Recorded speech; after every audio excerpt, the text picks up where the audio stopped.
So let me go ahead and introduce our presenter today, Julia Anderson. Julia has a master's degree in history with an education emphasis and is an accredited genealogist and an accredited genealogist lecturer. She's a research specialist here at the Family Search Library and serves on the US and Canada team. So welcome, Julia. Thank you, Beth. Let's get started. So before the internet, before television, before radio, even before the Pony Express was the newspaper. Historic newspapers are an indispensable source of genealogical information. They often contain clues, insights, and information not found in more traditional records. They may even provide answers to our most puzzling research problems. For nearly 400 years, newspapers were the primary means of spreading news to a wide audience. Not only did they take the place of CNN, Fox News, and ABC, they were also the Facebook, Instagram, and even the Inquirer of days gone by. Their contents included local headlines, as well as news from the outside world, politics, weather, natural disasters, vital statistics, a social column, legal notices, and so much more. In this class, I will introduce the history and background of newspapers, as well as the information you can find in them, explain their genealogical value, and demonstrate search strategies for locating these important records. I will also cover some ways you can use these records, and then I will end with a case study illustrating how newspapers can help you in your research. So let's talk a little about the history and background of newspapers. Way back in 1447, Johann Gutenberg invented letterpress printing, which was the method by which newspapers were printed for hundreds of years. Using a printing press, many copies of a single page can be made by pressing paper onto an inked raised surface. A worker places movable type into the press, inks it, and presses paper against it to transfer ink from the type, which creates an impression on the paper. This invention revolutionized communication, increased literacy, and paved the way for the modern era. In 1690, the first colonial newspaper was published in Boston. It was called Public Occurrences. You can see an image of the first edition of this paper here. The first paragraph states, "It is designed that the country shall be furnished once a month, or if any glut of occurrences happen, oftener, with an account of such considerable things as have arrived unto our notice." In 1704, John Campbell published the Boston Newsletter for the first time. Printed weekly, this became the first regularly published newspaper in America. The nation's oldest newspaper still in circulation, the Connecticut Current, was first published in 1764.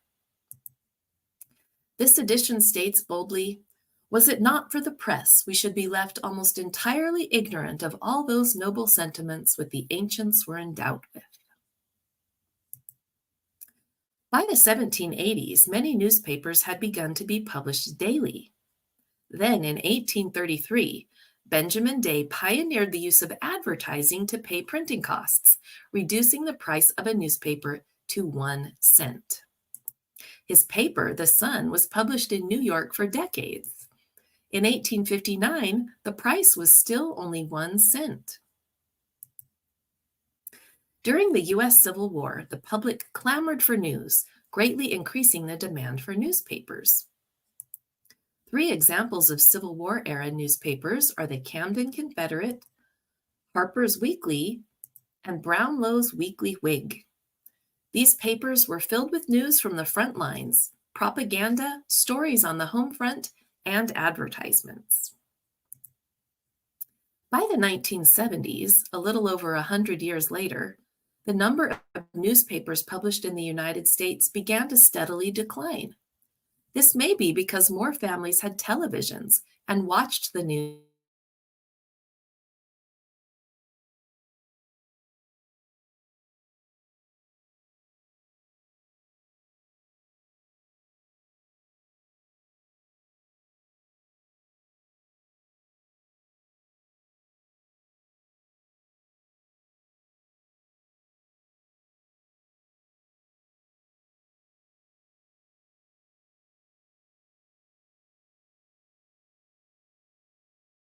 Julia, just checking in. Is everything okay? We lost you for a minute there.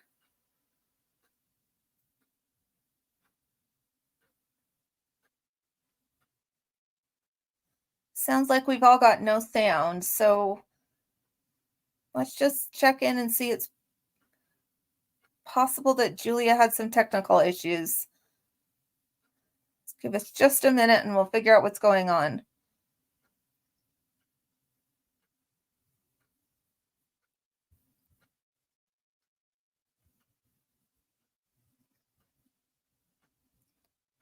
Well, while we wait, anybody have questions about newspapers you wanted to ask, or questions about anything else? While we get figure out our technical issues. Oh, good. Janet said she's hearing me, so that's good. I know Julie was having a few issues this morning and we thought we'd resolved them, so it's possible something went wrong. We'll check in with her and see what's going on. But let's kind of just open this up. What questions do you have? Is it about newspapers, about anything else? We're happy to answer.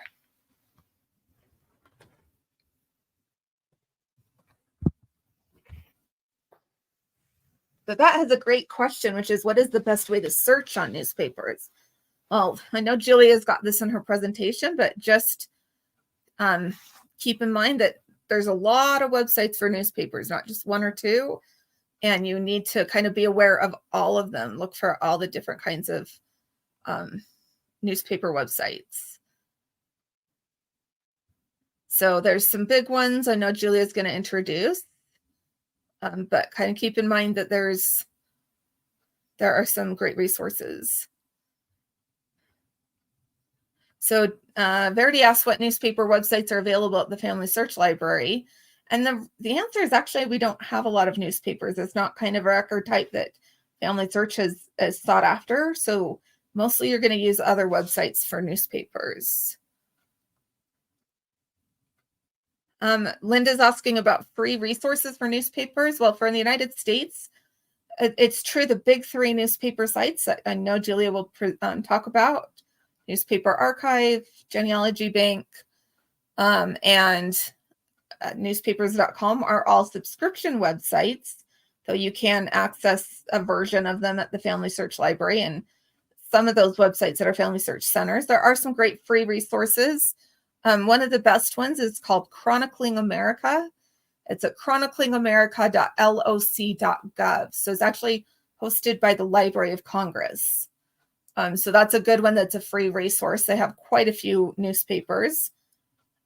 Also for newspapers, check out what the state has put online. A lot of the states now have digitizing newspaper projects where they're going out there and trying to, actually digitize some of those newspapers. I know Julia will probably talk about this later as well, but take the state that you're in and just say Georgia digital newspapers online, and you'll usually run into it. For Utah, the digitalnewspapers.org has a huge number of newspapers just for Utah.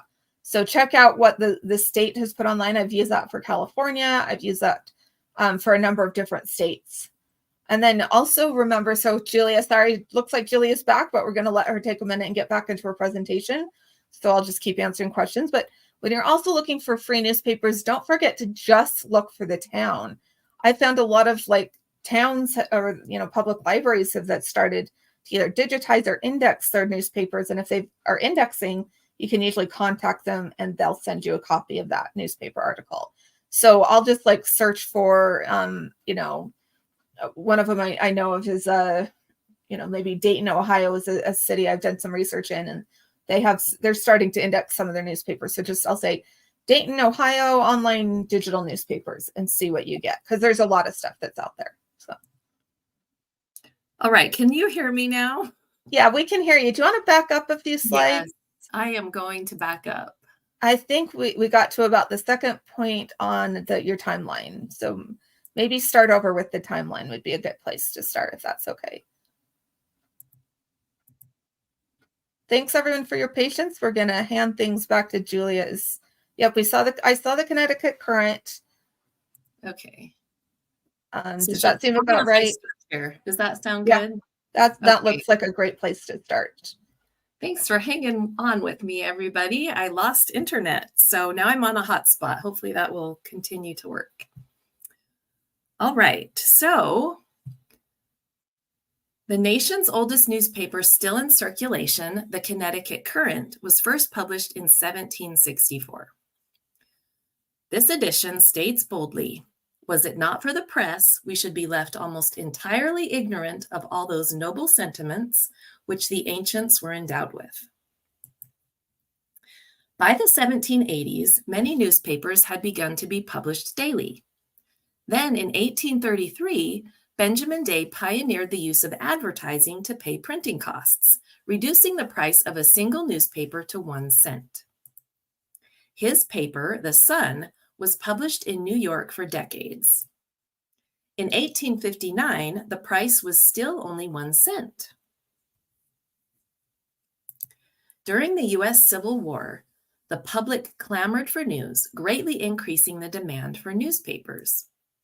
3 examples of Civil War-era newspapers are the Camden Confederate, Harper's Weekly, and Brownlow's Weekly Whig.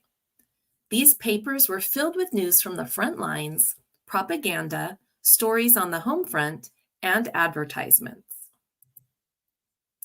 By the 1970s, a little over 100 years later, the number of newspapers published in the United States began to steadily decline. This may be because more families had televisions and watched the news rather than reading it. Here's the newspaper from my hometown in May 1976. The biggest headline was the local Pioneer Day Parade, while world news definitely took a side seat under the headline News Briefs. In 1995, online newspapers began to be published daily, starting with the American Reporter. This online newspaper continues to be published today. It states that it is an independent organization dedicated to supplying national and international news about business, education, health, science, and the environment.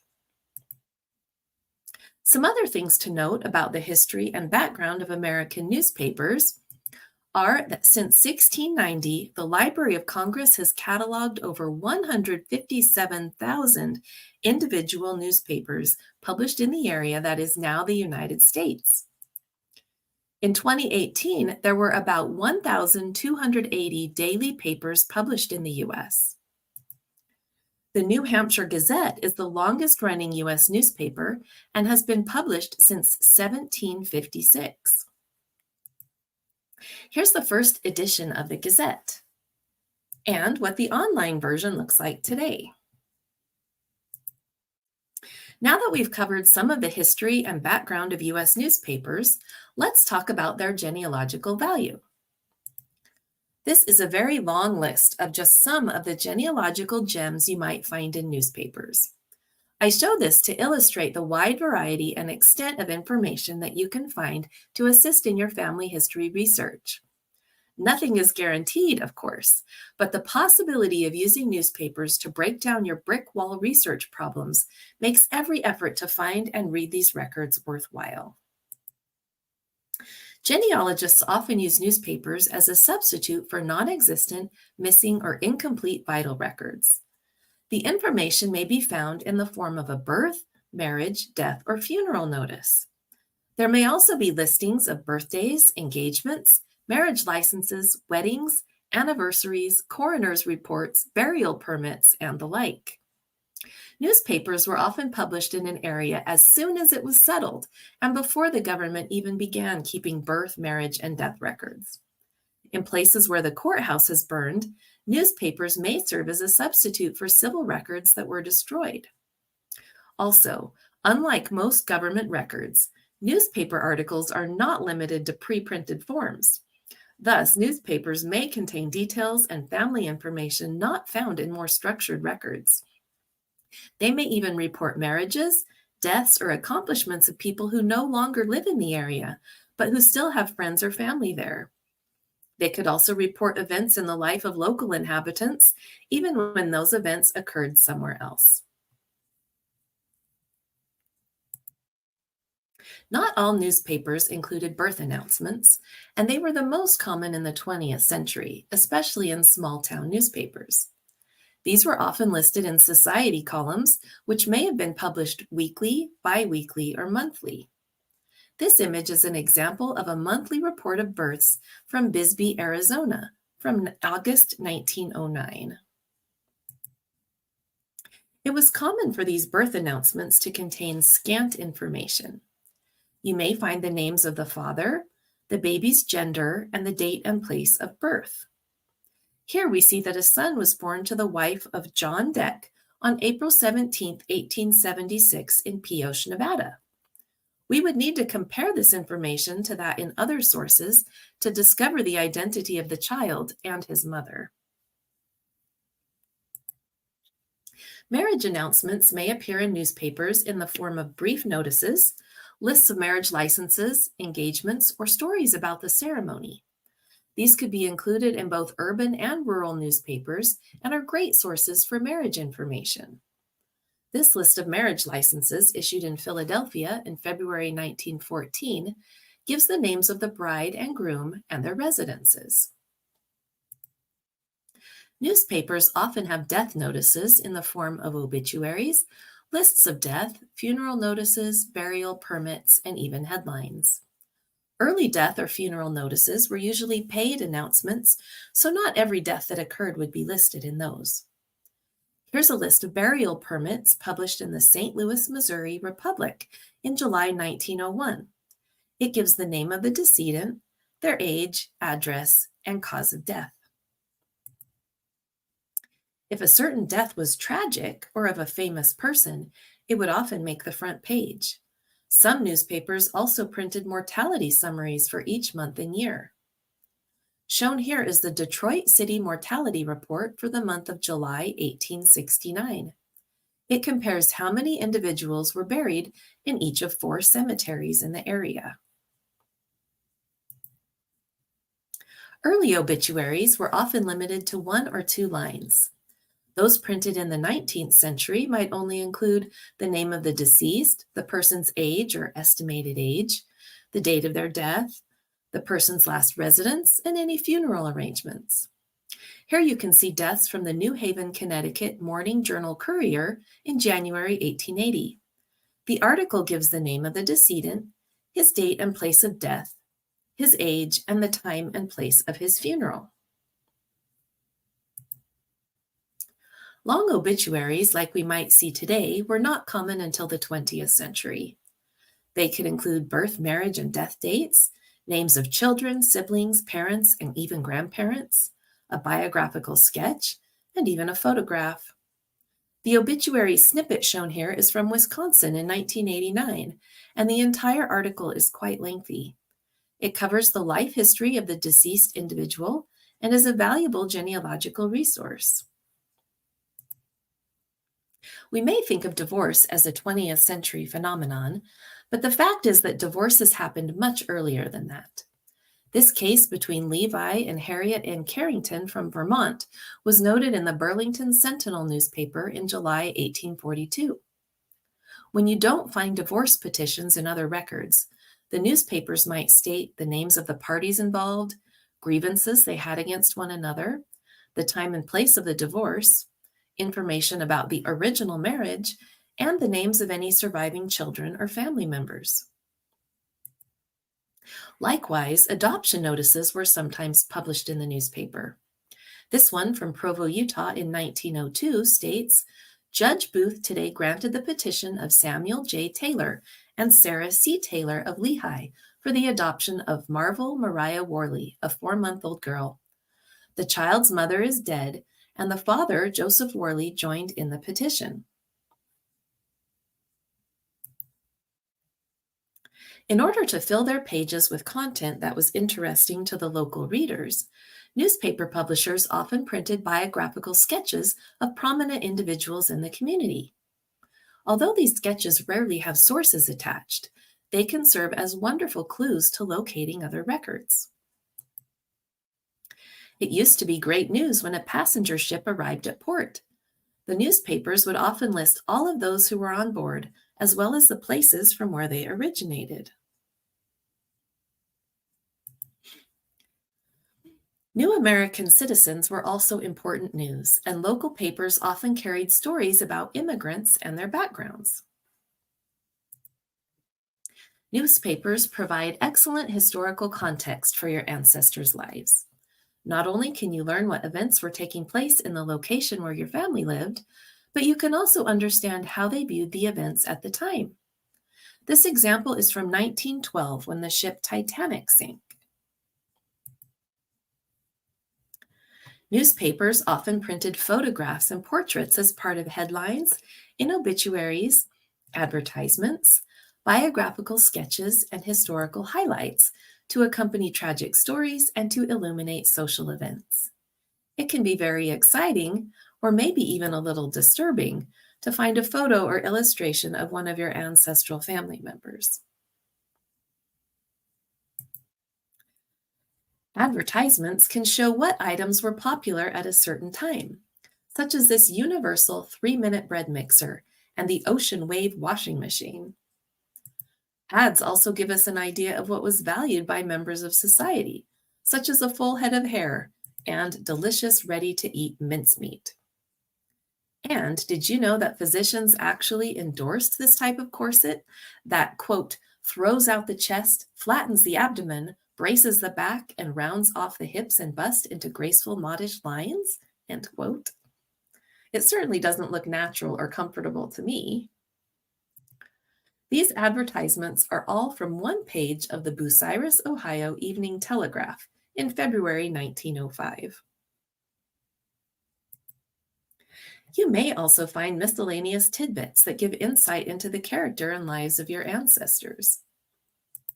In one example, we read that John M. Worley of Bullionville, who broke his arm several weeks ago by the upsetting of his buggy, while on the road to that place from Pioche, is singularly unfortunate. Yesterday, he was driving out near here when, in making a short turn, he thought his vehicle would capsize and jumped out, again fracturing the same member. Some people have all the luck. During a time when women were not often listed by name in government records, you may find details about them in newspapers. They may have been referred to by their husbands' names or initials in the papers, but the stories about their lives and personalities are priceless. Prior to emancipation, you may find information about enslaved persons in newspapers. Some examples include notices of persons for sale or hire, listings for runaways, reported captures, return of runaways, indentured servants, apprentices, and physical descriptions. As with other records, genealogists must exercise caution when working with newspapers. Just because something is in print does not mean it is correct. Remember, reports were not always published immediately after an event occurred. Writers and editors may have had hidden motives or biases. Because newspaper articles don't often come with source citations, we do not know how much we can rely on the information. People's memories fade over time, specific facts and details are often forgotten, and stories are frequently embellished. As always, with other research, try to verify details found in newspapers with primary source documentation. You also need to be prepared for some unexpected findings in the newspapers, either good or bad. For instance, Curtis S. Garrison of Eden, Ohio, was surprised to read his own obituary in the Bryan Democrat newspaper in 1890. He wrote a response to the editor which stated, "Dear Democrat, in your issue of this week you write me a nice obituary and gave a short correct history of my life, for which I thank you. But I am not dead yet, for which I am more than thankful, neither asleep, but by the grace of God and the skill of a physician, am doing well here. One of my friends accuses me of getting this up to see what the people would say of me after I was dead, but that's not so. What do I care? For if God is for me, who can be against me? Respectfully and fraternally, C.S. Garrison." The Williams County, Ohio Genealogical Society noted in a newsletter from December 2021, Curtis S. Garrison eventually did meet his maker 37 years later in 1927 at the age of 91 years and 10 months. Now that we've established the genealogical value of historical newspapers, we are going to review a few of the ways you can find those newspapers. First, it is important to understand the different types of newspapers because they may be housed in different locations based on their purposes. Thousands of newspapers have been published over the last 300 years. They have come in many different varieties with a wide range of scope. These include national newspapers, local, ethnic, foreign language, military, political, religious, and even student editions. Many were published on a daily basis, such as this version of the Deseret Evening News, while others were circulated as either weekly or monthly editions. Today, many newspapers are available online, and some printed papers also have an accompanying online edition. Although these newspapers may have the same name and date, they often vary in content, layout, and even their focus. Online newspapers often have a much wider readership because they're not limited strictly by geographic boundaries, so they may also have a wider scope. Stories which are included may cover a much larger region. Once we understand a little about the different types of newspapers, we can focus on what newspapers existed in the time and place we are researching. One way to learn what newspapers were being published at a particular place and time is to search local and county histories. These often have entries or even entire chapters about early newspapers in an area. You may find digitized county histories online or in the digitized book collection on Family Search. Another great place to look for what newspapers existed is in city directories. These were like telephone books, advertising catalogs, and publications from the Tourist Bureau all rolled into one. Here you can often find lists of newspapers in publication at the time, as well as details about the newspaper office and whether the paper was printed daily, weekly, or monthly. City directories were usually published annually, so you can tell by looking at a number of these in succession when a certain paper came into publication and when it may have gone out of business or been absorbed by another paper.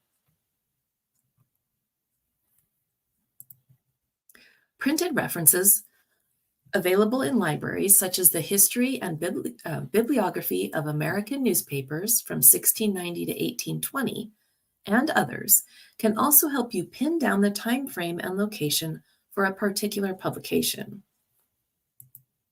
Of course, the internet is also a wonderful place to look for information about newspapers. One advantage of digital lists is that they can be updated frequently, whereas books can become outdated after just a short time. I've listed just a few of the places you can look, about which we'll talk more in depth in a few minutes.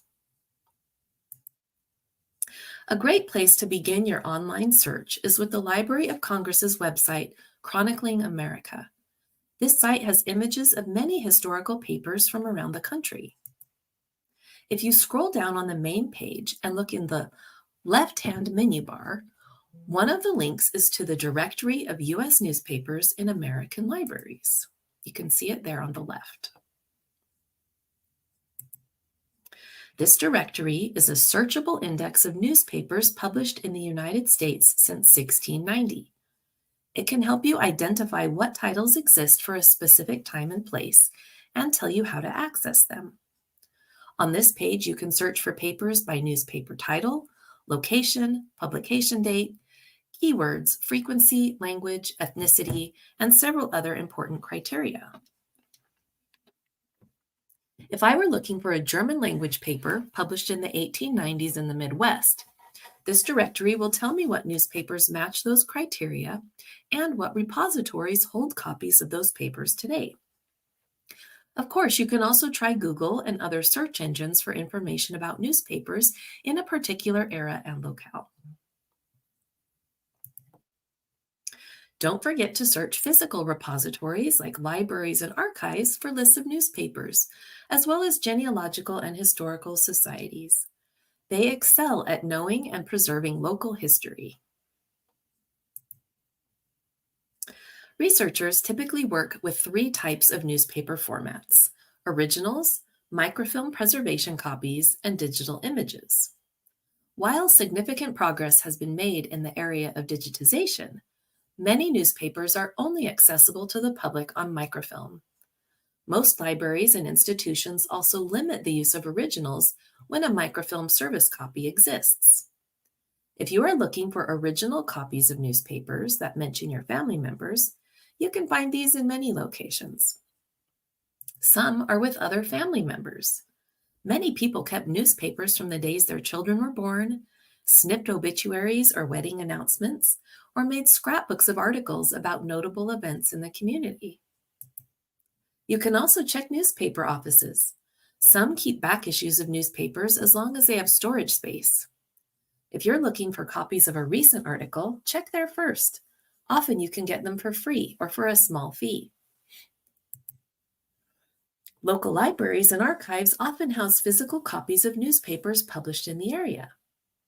They may have created indexes of names listed in obituaries, notices of vital events, and headlines.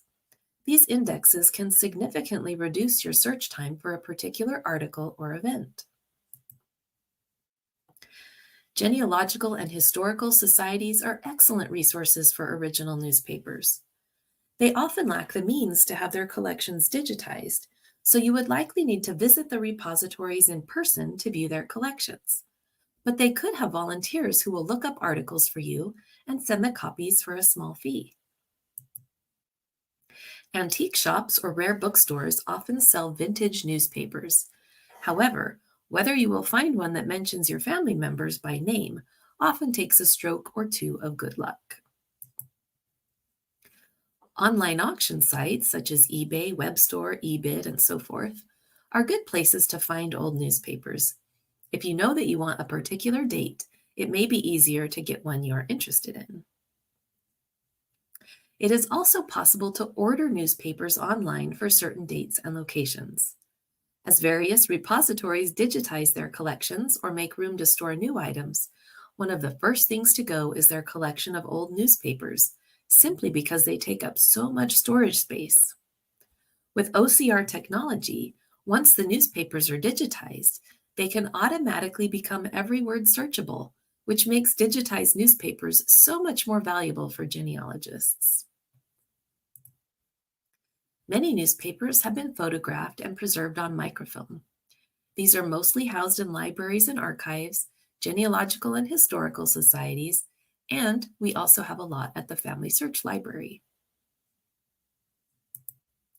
Libraries and archives often have extensive collections of newspapers on microfilm. However, many people are unaware of how they can find these collections. One way to locate them is by using the World Catalog, or WorldCat for short. WorldCat is a free website that searches over 10,000 library catalogs worldwide. You can often access those collections through interlibrary loan. There is a very convenient link to WorldCat on the catalog search page at familysearch.org. If I go to WorldCat and type in a place I want to research, such as Rusk County, Texas, then I just need to select Search or See All Results For. Once the results come up, I can see that there are over 1,400 options. Next, I want to focus them by looking under the Format tab on the left menu and selecting Newspaper. Now, instead of over 1,400 results, I only have 6. It also tells me that 2 of those are e-newspapers and 4 are print newspapers. If I select the first option, the Rusk County News, it takes me to a page that shows the various repositories for this particular newspaper.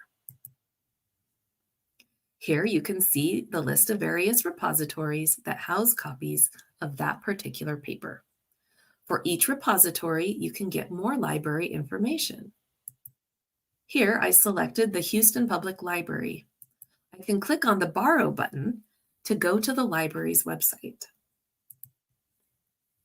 From this page, I can search for the title I'm interested in. Since this is a public library, I might be able to use interlibrary loan through my local public library to get access to the films or copies. It is very important to find out what years each repository's collection covers.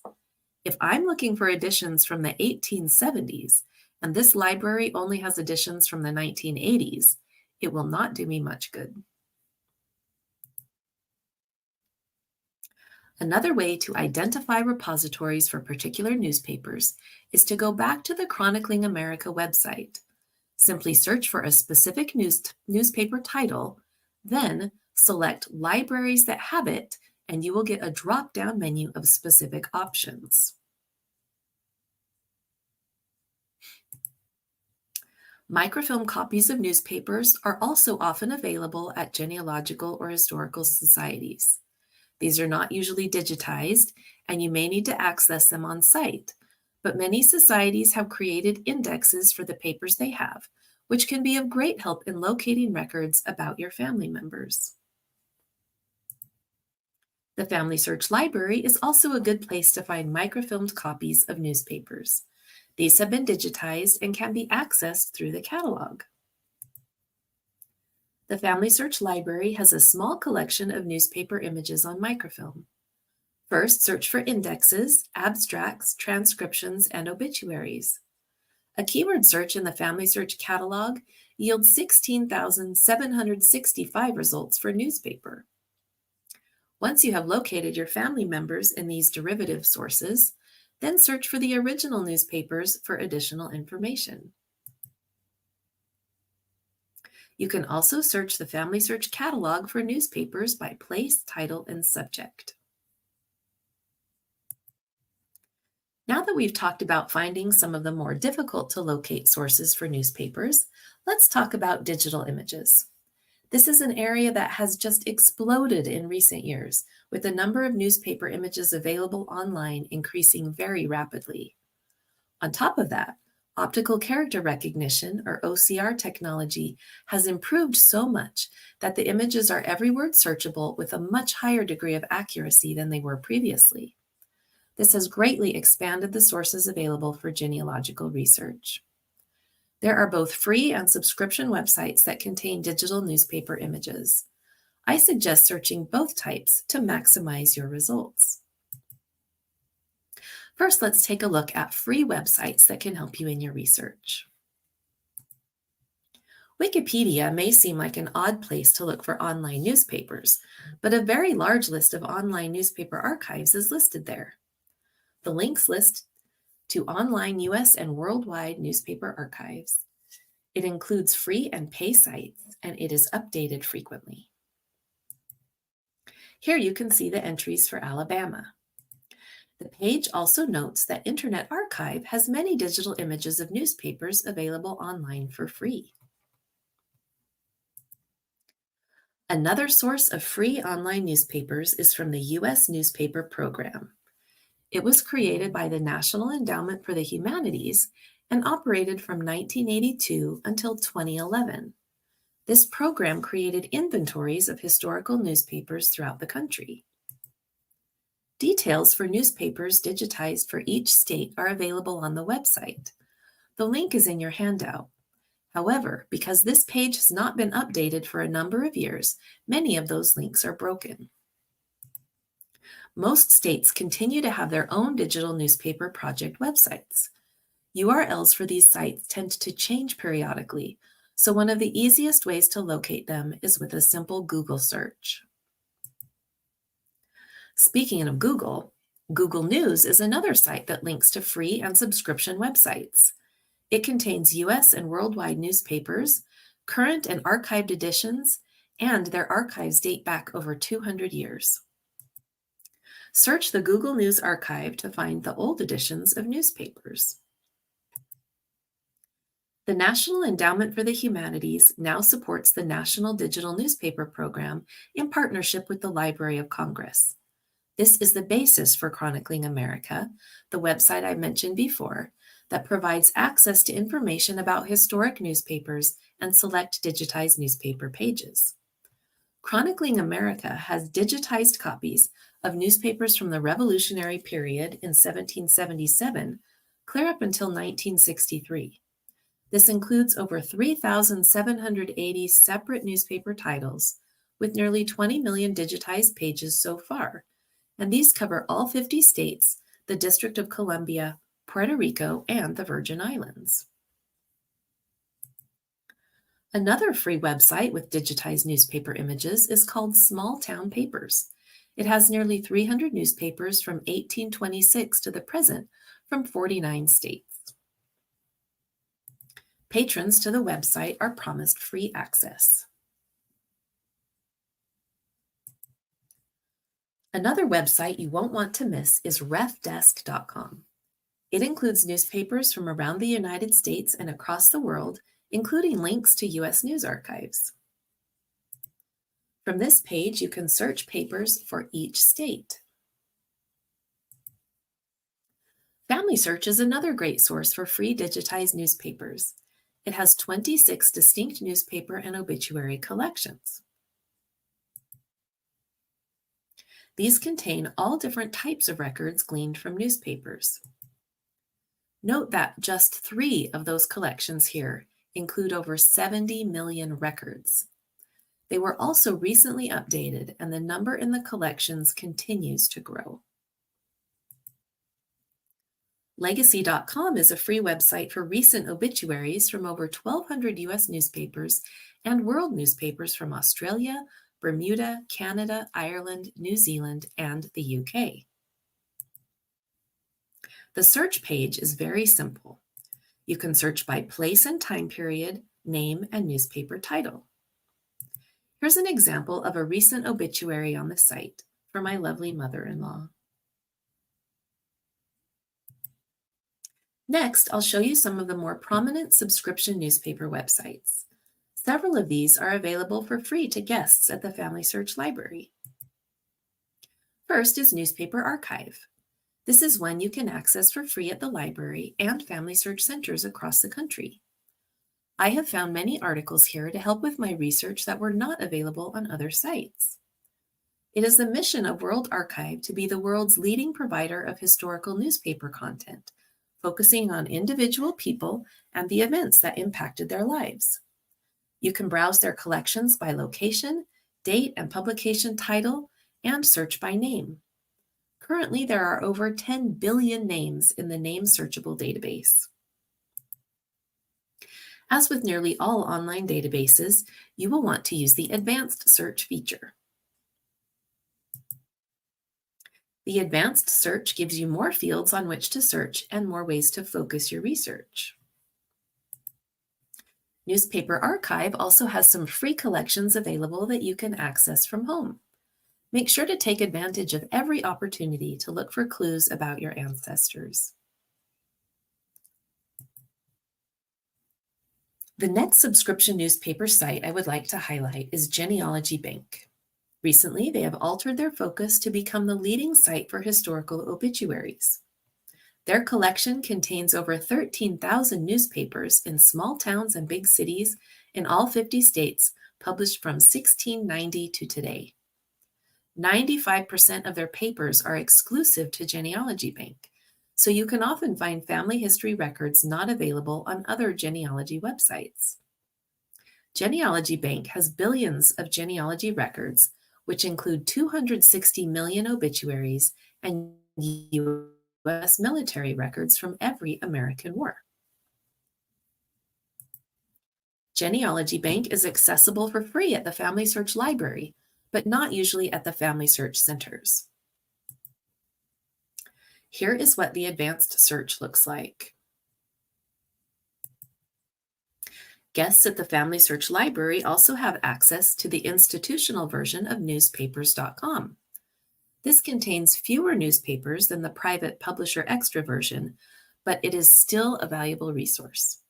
Their site contains historical newspapers from the 1700s to the 2000s, with over 24,000 newspapers that cover all 50 states. They also have over 780,000 different newspaper pages available. The search page is very simple and easy to use. You can browse any of the collections or search by name, date, and location. Guests at the library also have free access to the institutional version of Ancestry.com. Ancestry has over 1,500 separate databases containing newspapers or obituaries. Many are name searchable, but some are browse only. They also have 121 separate obituary databases, with many of those containing millions of records. You can access these databases by searching for keywords newspaper or obituary in the Ancestry card catalog. MyHeritage, another site free to library guests, also has a newspaper collection that contains millions of records from each state and around the world. To access the newspaper databases, you need to navigate to the Research tab. Once you select Research, a drop-down menu will appear, and from there you can select Newspapers.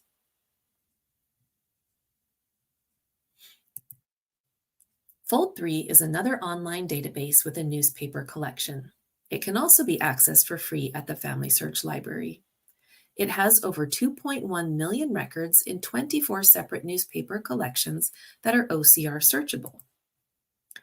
To narrow your search, select Newspapers as a publication type. You can further focus your search by publication name. Newsbank is a public database available only at select libraries.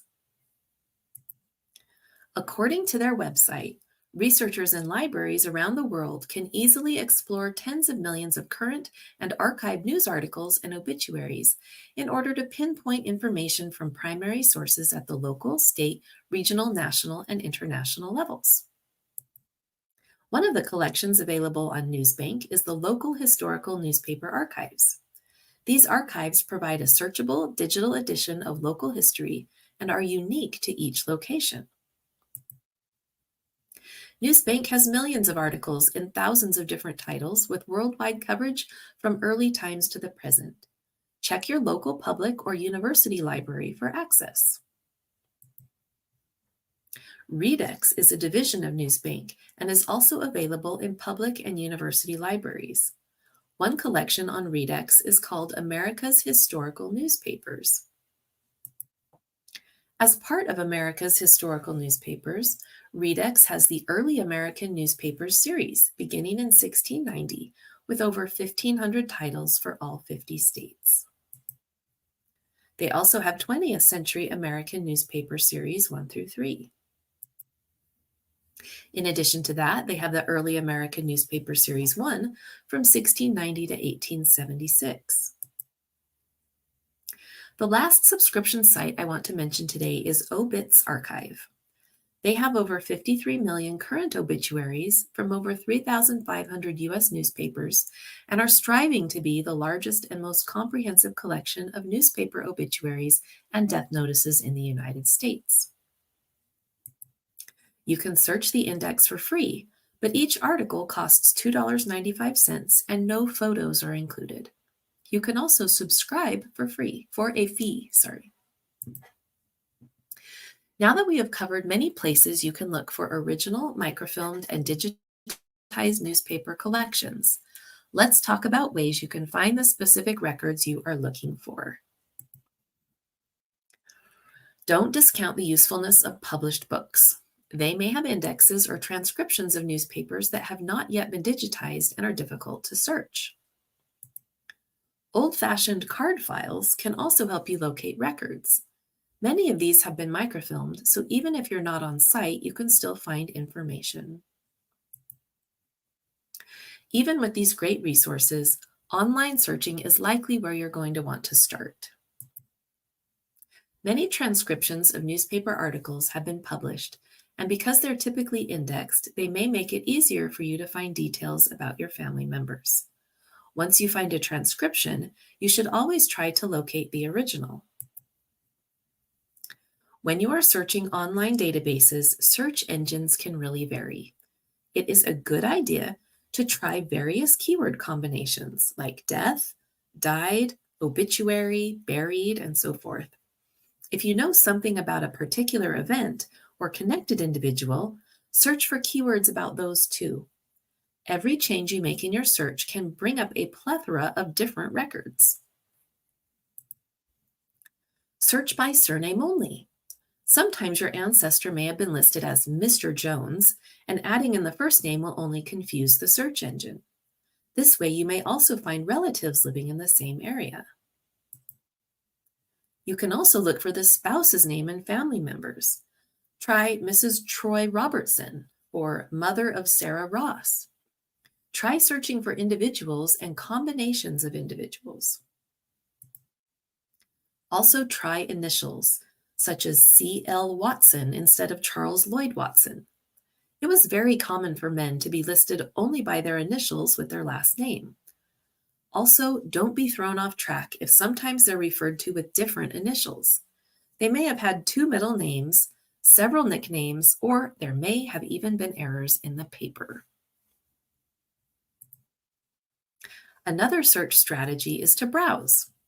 When you're browsing online newspapers, you can go page by page.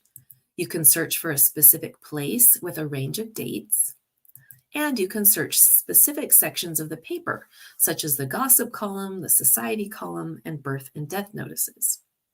You will often find unexpected tidbits of information about your ancestors or their neighbors and the lives they lived in the pages of their local papers. Many times, the same event was picked up by multiple newspapers.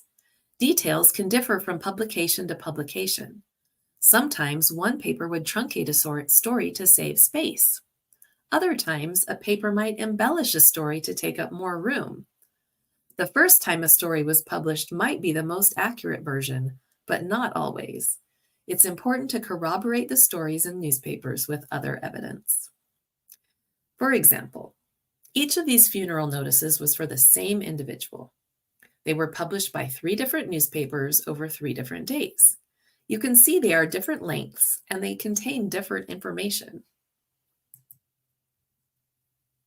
Another great search strategy for newspapers is to look for milestone events such as birthdays, wedding anniversaries, graduations, and retirements. So here's some examples from the newspaper for those special events. These often showcased the individuals in question and gave extra details that can serve as clues to other records. Speaking of clues to other records, it is important to follow through with the clues that you find. In this example, the newspaper noted that there was doubt about whether Mrs. Carrie Rennick had died of kidney trouble or was it poisoning. The article notes that there was a coroner's investigation. Anytime there is an investigation, there may be additional records. There could also be court records surrounding a lawsuit or criminal case.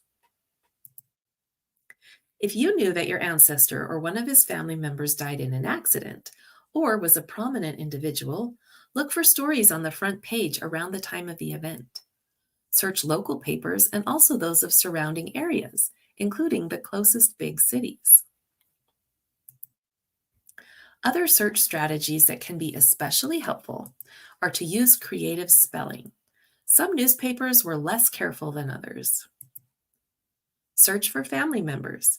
As I mentioned previously, your ancestors may have been identified by their relationships, such as Mrs. John Jones or the mother of Robert Wright. Try a variety of search terms. Don't assume that because you didn't find something the first time, it doesn't exist. Be persistent. For sensational stories, look for various publications, often far away from event location. Bad news travels fast and far. Narrow the dates. If you're searching for a particular event, don't discount stories from a long time afterward either. Sometimes stories could be picked up later upon an anniversary of a tragic event or the finality of a lengthy court case. And once again, Remember that not everything you see in print is true. So, now that you know the history and background of newspapers in the United States, their genealogical value, how to find them, and some great search strategies, how do you go about using these records? There are many ways you can use newspaper records in your genealogical research. You can often use information in newspapers to fill in missing vital event dates. Just one mention of a crucial event can lead to finding the missing information on your family group record. You may also be able to discover valuable biographical details about your ancestors. This makes them seem more real to us and helps us relate to them. Newspapers often tell stories about our family members. Stories are a key part of connecting with our families, past, present, and future. Use newspapers to gather social history to better understand what motivated your ancestors. Was a war being waged during your great-grandfather's teenage years? Did your great-aunt live through the Great Depression? Were your relatives ever affected by a global pandemic? You can also place your ancestors in historical context. How did they view the world? What were their fears? What were they excited about? Newspapers can teach you about pivotal events or natural disasters that may have happened in your ancestors' local communities. Did the courthouse burn? Was there a tornado or hurricane? An epidemic? As you gather evidence, make sure to compile all the records for the time and place of your research. Then compare and correlate it and resolve all conflicting information. Now I'd like to quickly go through a short case study demonstrating how newspaper research can help solve tough genealogical problems. Meet John Mansfield Worley. He emigrated to Utah in 1856 and married Lucinda Houts in about 1863. Lucinda died only 13 years later after giving birth to 4 children, Ada, Frederick, Minnie, and Kleber. Our research question was very simple. Where was John born? Well, we did a preliminary census search for John, and every census from 1840 to 1910 gave the same information. John Worley was born in New York. Well, New York is a pretty big place in which to find someone with the unusual name of John, so we wanted something more specific. Next, we analyzed John's death certificate. It gives his full name, John Mansfield Worley, states that he died on October 20th, 1913 in Salt Lake City, Utah. And for his birthplace, well, it simply says New York. A published book, The Society of Montana Pioneers, notes that John M. Worley was a Montana pioneer who arrived in May 1863. And he was born in New York.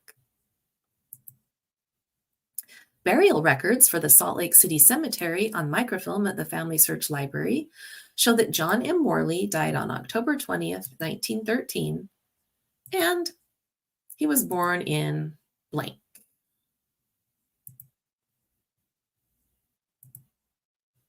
Voter registration records in Butte City, Montana show that John M. Worley of Butte City was born in New York. We also searched other records from Salt Lake City where John lived when he died. This included city directories, land records, tax records, church records, and probate records. We also thoroughly researched John's children. We located over 45 newspaper articles that mentioned John and his family. Nothing mentioned more than the fact that he was born in New York. Even his death and funeral notices gave scant information. One funeral notice, however, the longest one, casually mentioned that John Worley was the intimate friend of the late Mark Twain. This was an interesting clue and one we thought might lead to more information. We located a death notice for Mark Twain in a Utah newspaper, the Herald Republican, and the evidence in that article made it look like the story about John Worley knowing Mark Twain could actually be true. An article from another Utah newspaper, the Salt Lake Telegram, noted that J.M. Worley was a clerk on the Mississippi riverboats on which Samuel Clemens, Mark Twain's real name, acted as a cub pilot. Worley was quoted in the article as saying, "I was on the Oceana and the Michigan, both riverboats on which Mr. Clemens was employed. Clemens came west in '61. He came on the stage and passed me en route as I was coming across with a bull team and a load of freight. I saw Sam again sometime in the '70s when he lectured in Butte, Montana, prior to his visit to Australia." Then, in an article published in the Deseret Evening News in 1910, entitled "Salt Laker Who Knew Mark Twain," we discovered the following. Mr. Worley was born in Yonkers, which is a town in New York, on June 9, 1836. Finally, a hometown which would lead to locating more records about John and his family. This was only found through newspapers and great perseverance. Genealogist James L. Hansen stated, "The genealogist who overlooks newspapers misses a great mass of potentially valuable material." I can attest that this is true. That brings us to the conclusion of this broad overview of U.S. newspaper research. Today, I've introduced the history and background of newspapers, as well as the information in them, explained their genealogical value, and demonstrated search strategies for locating these important records. I also covered how best to use the records and ended with a brief case study illustrating how newspapers can help solve tough research problems. And now, I don't know if we have time for questions with our technology glitch that we had earlier, but if there are a few, I'm going to turn the time over to Beth.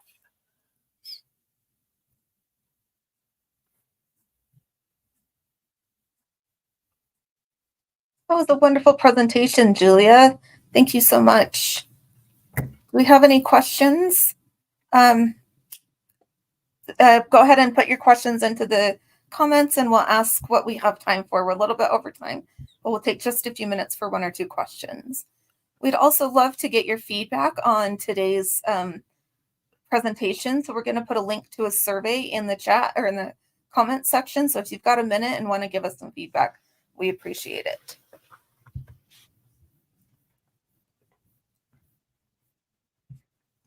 I think everybody's just excited to go do newspaper research and they don't want to stick around. I know I am. Yeah. Newspapers are awesome. I just feel like it's like the Facebook of their day. Any copyright problems using a picture of articles from a newspaper?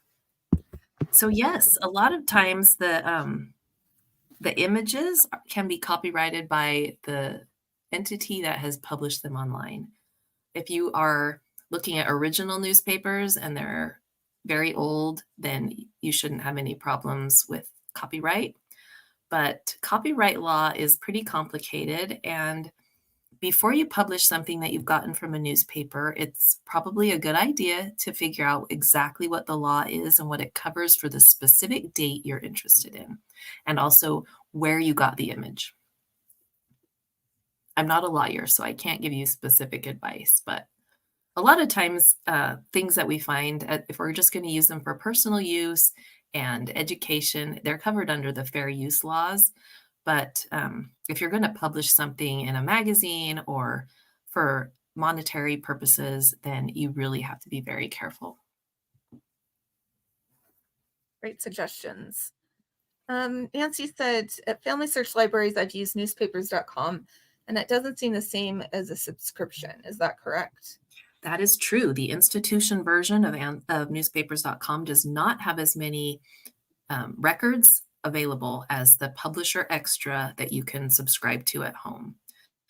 So it's a good start, but I suggest that you look into it more. Look at all of the free options that you have. There are so many different newspaper collections that you can access for free. So try those. If you're just not finding anything, you may want to subscribe. Great suggestion. And watch, some of the newspaper sites oftentimes will have like a time period where it'll be free for a couple of days or a free trial if you want to try that out. Excellent idea. So if people had to pay to have an obit published, can we assume that most poor people wouldn't have had them? So they may not have had a paid obituary published, but there was probably a death notice because the newspapers got that information from either the coroner or the cemetery or the hospital.